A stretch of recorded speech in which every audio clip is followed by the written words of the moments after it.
Probability, शुरू से शुरू कर रहे हैं, 9th 10th से जो पढ़ते हुए आ रहे हो वो आपने पढ़ा कि किसी का भी प्रोबेबिलिटी क्या होता है, फेवरेबल अपॉन टोटल। किसी का भी probability always lies between 0 and 1। Probability of impossible event वो क्या होगा, और प्रोबेबिलिटी ऑफ श्योर इवेंट क्या होता है, 1। किसी भी काम के होने की प्रोबेबिलिटी प्लस उस काम के ना होने की प्रोबेबिलिटी इज, तो A not is 1 minus P A, या P A is equal to 1 minus P A not. ठीक है। 11th क्लास में हमने पढ़ा सैंपल स्पेस। सैंपल स्पेस का क्या मतलब था,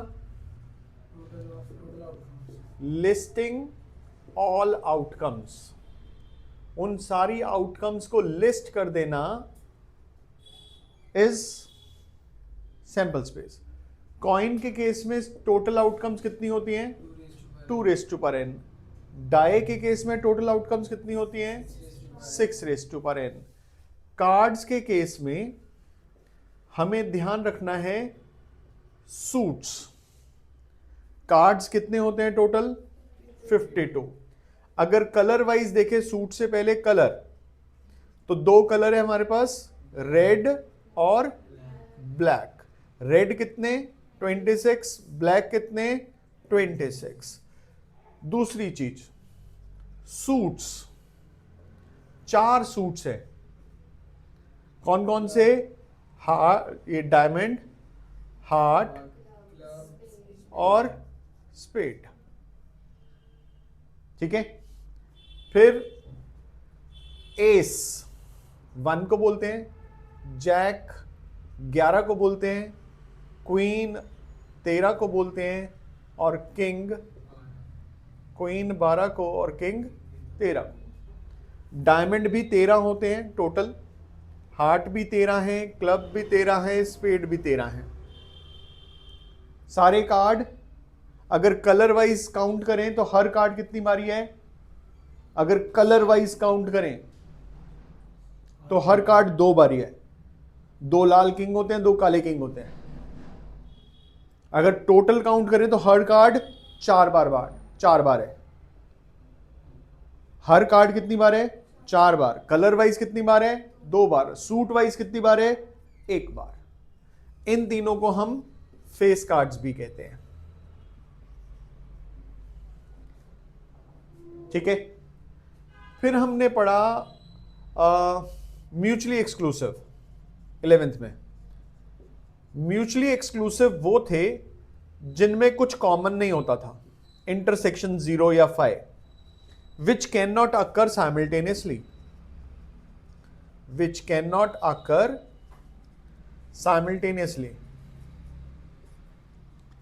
उन इवेंट्स को कहा जाता है mutually exclusive event. Exhaustive, they are the total outcomes।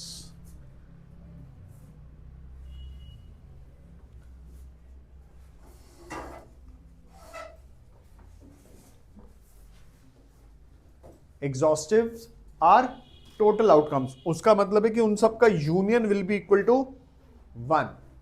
अगर A B C exhaustive event है तो उन ए बी सी का यूनियन कितना हो जाएगा, 1। ठीक है। फिर हमने कुछ फॉर्मूलाज पढ़े थे और उनका मतलब, probability of A union B is probability of A plus probability of B minus probability of A intersection B. Probability of A intersection B not, P A minus P A intersection B. A not intersection B, P B minus P A intersection B. A not intersection B not, 1 minus A union B. A not union B not, this is A union B minus A intersection B. और अगर ये exhaustive है तो 1 minus A intersection B. अब इनका मतलब क्या था, ए यूनियन बी का क्या मतलब है?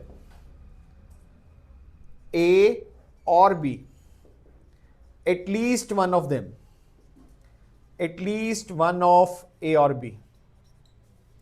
अगर मैं इसका वेन डायग्राम भी बनाऊं साथ में यहां, तो ये ए है, ये बी है, इसका मतलब है ए यूनियन बी। ठीक है। फिर ए इंटरसेक्शन बी का क्या मतलब होता था? ए एंड बी बोथ, यानी वो जो कॉमन पोर्शन है वो ए इंटरसेक्शन बी है।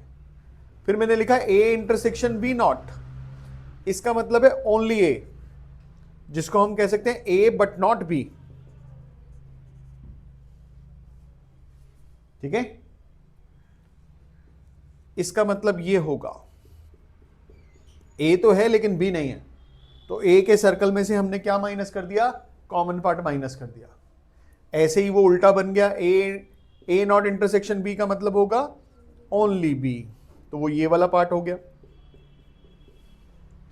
फिर है A not intersection B not, this is neither A nor B. तो ए और बी के सर्कल को छोड़ के बाहर वाला पार्ट, तो टोटल प्रोबेबिलिटी कितनी होती है? 1 होती है। 1 में से ए यूनियन बी सब्ट्रैक्ट कर दिया, तो ये बाहर वाला पार्ट आ गया। और लास्ट वाला है A not union B not, this is not A और नॉट बी। इसको मैं ये भी कह सकता हूं कि exactly one of them, last वाले का या तो ये वाला पार्ट या ये वाला पार्ट। तो क्या किया? Union minus intersection. बात समझ में आती है? बंद कर दे।